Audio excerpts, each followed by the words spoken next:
Good morning. আমাৰ দিনটো আৰম্ভ হৈছে এনেকৈ।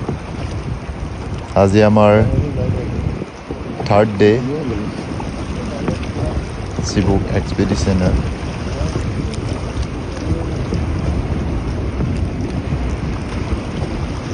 আজি আমাক 3টামান বজাৰ পৰা ধুই আছে ধুমুহাজাকে।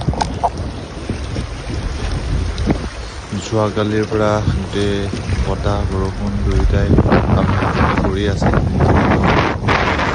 তথাপিও আমি আগুৱাই গৈ আছোঁ আৰু যিহেতুকে থাৰ্ড ডে হয়, আমি ছেকেণ্ড নাইটৰ কাজিৰঙা পামগৈ। আমি আগুৱাই গৈ থাকোঁ, চ' আমি আগুৱাই যাব লাগিব।